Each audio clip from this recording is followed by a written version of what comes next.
حالات بہت بدل گئے ہیں دنیا کے، بہت جلدی جلدی فیصلے ہو رہے ہیں، دنیا تقسیم ہو رہی ہے، کامل ایمان والے الگ کیے جا رہے ہیں، جن کے اندر ذرا بھی کفر شرک اور نفاق ہے ان کو الگ کیا جا رہا ہے۔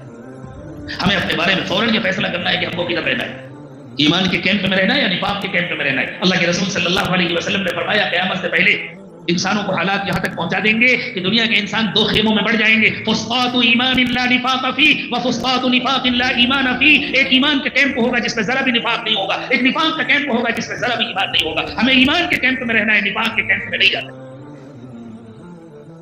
جو غلطیاں ہو چکی اس پر معذرت کریں، اللہ سے معافی مانگے، نادم ہو، شرمندہ ہو، اور اب اپنے بچوں کی صحیح تربیت کی فکر کریں، اپنی عورتوں کی، اپنی بچیوں کی صحیح تربیت کی فکر کریں۔ بچوں کو یہ بیانات اور اس قسم کے بیانات، علماء کے وہ بیانات جو دلوں میں اترنے والے، خاص طور سے ہمارے حضرت ذوالفقار صاحب کے بیانات، دوسرے اللہ والوں کے بیانات سنائیں، آہستہ آہستہ ان کی ذہن سازی کریں۔ جیسے کوئی شاخ مڑ کر سوکھ جائے تو ایک دم سے نہیں موڑی جا سکتی ورنہ ٹوٹ جائے گی، آہستہ آہستہ آہستہ آہستہ اسے موڑا جاتا ہے۔ اور نرم شاخ کو جدھر چاہو موڑ دو۔ تو جو چھوٹے بچے ہیں ان کی ابھی سے تربیت شروع کریں، جو بڑے ہو چکے ہیں اور ہماری غلطی کی وجہ سے انہوں نے اتنی پسپائی اختیار کر لی ہے، یا ان کی زندگی میں ہم نے اپنی پسپائی اختیار کی ہے، راتوں کی تنہائیوں میں اٹھیں، اللہ سے رو رو کر مانگیں، ان کی اپنی ہدایت مانگیں، ان کی ہدایت مانگیں، اور دھیرے دھیرے ان کی ذہن سازی کریں، آہستہ آہستہ ان کو سمجھائیں۔ بچوں پر محنت کریں، عورتوں پر محنت کریں، بچیوں پر محنت کریں، گھر کا ماحول درست کرنے کی کوشش کریں، اور اپنے لیے طے کریں انشاءاللہ اب سنتوں اور نوافل پر فرائض کی طرح عمل کریں گے انشاءاللہ۔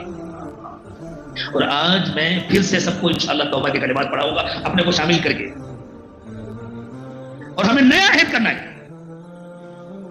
اور بھائی خوب یاد رکھو، جس کے جہاں تک بھی اسباب پہنچے، اگر سنتوں کا اہتمام نہیں ہے پہلے سبق سے شروع کرنا ہوگا، اس عہد کے ساتھ کہ اب سنتوں کا اہتمام کرنا ہے، ورنہ دنیا بہت بڑی ہے، راستے بہت کھلے ہیں، کوئی کسی کو باندھ کر نہیں رکھ سکتا، کوئی کسی کو مجبور نہیں کر سکتا۔ اس سے زیادہ میں کچھ نہیں کہہ سکتا۔ میرے دل میں ایک درد ہے، اللہ کرے کہ اس کو سمجھا جائے اور محسوس کیا جائے۔ شدید درد ہے ان تمام سالکین سے، شدید تکلیف ہے جن کو اپنے اسباب پڑھانے کی فکر ہے، اپنی زندگی بنانے کی فکر نہیں، جن کو اپنی زندگیوں کو گناہوں سے خالی کرنے کی فکر نہیں ہے۔ وہ کچھ بھی کر ڈالیں، وہ خدمت کریں، وہ محبت کا اظہار کریں، وہ اسباب کریں، کچھ بھی کریں، وہ اپنے اچھے اچھے خواب سنائیں، اگر زندگی نہیں بدل رہی تو کچھ حاصل نہیں ہو رہا۔ یہ تو ایسے ہی ہے جیسے ڈاکٹر سے دوا لے رہے ہیں اور مرض ختم نہیں ہو رہا تو کیا فائدہ ہے؟ اسی دوا سے تو ڈاکٹر بدل لینا چاہیے، پھر تو دوا تبدیل کرنا چاہیے، پھر تو نسخہ تبدیل کرنا چاہیے۔ اصل تو علاج، اصل تو شفا ہے، بدلنا پڑے۔